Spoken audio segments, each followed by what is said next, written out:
പഞ്ഞിക്കാരനച്ഛൻ്റെ ജീവിതം മുഴുവൻ സുവിശേഷത്തെ പ്രതിയുള്ള ഒരു സാഹസിക യാത്രയായിരുന്നു. അദ്ദേഹം വിതച്ച വചനത്തിന്റെ വിത്തുകൾ പലതരം മണ്ണിൽ വീണു. അങ്ങനെ 1934 ജൂലൈ 3 കോതമംഗലത്തിന്റെ മണ്ണിൽ ഉപവിയുടെ കുന്നിൽ അദ്ദേഹം വിതച്ച ധർമ്മഗിരി എന്ന ആശുപത്രി 100 മേനി വിളവ് നൽകിയ ഒരു പ്രേക്ഷിത വയലായിരുന്നു.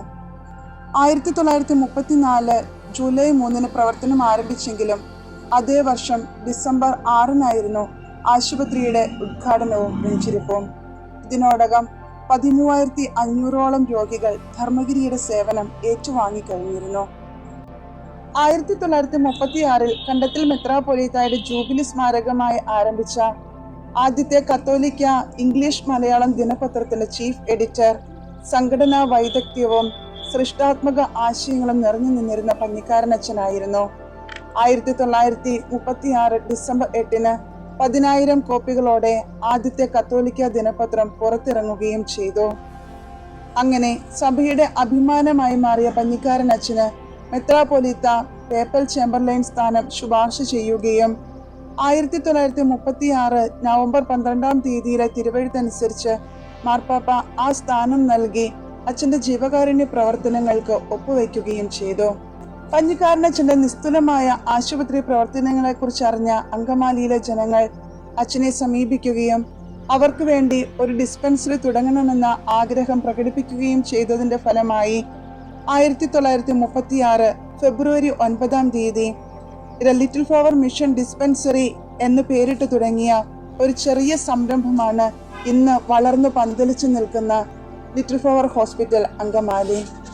1938-40 കാലഘട്ടങ്ങളിൽ ആശുപത്രിയിൽ ശുശ്രൂഷ ചെയ്യുന്ന സഹോദരികൾക്കായി അച്ഛൻ ഒരുപാട് സന്യാസി സമൂഹങ്ങളുടെ വാതിലുകൾ മുട്ടിയിട്ടും തുറക്കാത്തതിന്റെ ഫലമായി ആ ജോലി വിശ്വാസത്തോടെ യൗസേപ്പിതാവിനെ ഏൽപ്പിക്കുകയും പ്രാർത്ഥനയിലൂടെ ദൈവസ്വരം തിരിച്ചറിഞ്ഞ് മെത്രാപ്പൊലീത്തായുടെ അനുവാദവും വാങ്ങി 1938 ദീപികയിലും സത്യദീപത്തിലും സന്യാസാർത്ഥിനികൾക്കായി ഒരു പരസ്യം കൊടുക്കുകയും ചെയ്തു.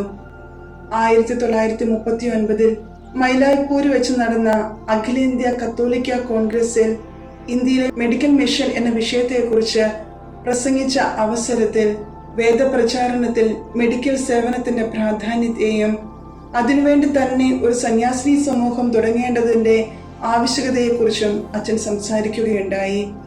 അങ്ങനെ 1942 November 21 medical sisters of saint Joseph എന്ന സന്യാസിനി സമൂഹത്തിന് മെത്രാപ്പൊലീത്ത വാക്കാലെയും 1944 ഒക്ടോബർ 31 രേഖാമൂലമുള്ള അംഗീകാരവും നൽകിയപ്പോൾ അത് ധർമ്മഗിരിയുടെ ചരിത്രത്തിലെ തന്നെ ഒരു നാഴികക്കല്ലായി മാറി. 1944 ഡിസംബർ 21 MST സന്യാസിനി സമൂഹത്തിലെ ആദ്യത്തെ 8 അർത്ഥിനികളുടെ സന്യാസ സഭാവസ്ത്ര സ്വീകരണവും സ്ഥാപക പിതാവായ പഞ്ഞിക്കാരനച്ഛൻ്റെ പൗരോഹിത്യ രജത ജൂബിലിയും സമുചിതമായി ആഘോഷിച്ചു. 1946 മദ്രാസിൽ വെച്ച് നടന്ന കാത്തലിക് ഹോസ്പിറ്റൽ അഡ്മിനിസ്ട്രേഷൻ ഇൻ ഇന്ത്യയുടെ മീറ്റിംഗിൽ വെച്ച് അച്ഛൻ ചെയ്ത പ്രസംഗം രോഗീ ശുശ്രൂഷാ രംഗത്ത് പ്രവർത്തിക്കുന്ന സന്യസ്തരെ സംബന്ധിച്ചിടത്തോളം ഏറെ പ്രചോദനാത്മകവും പ്രോത്സാഹനജനകവുമായിരുന്നു.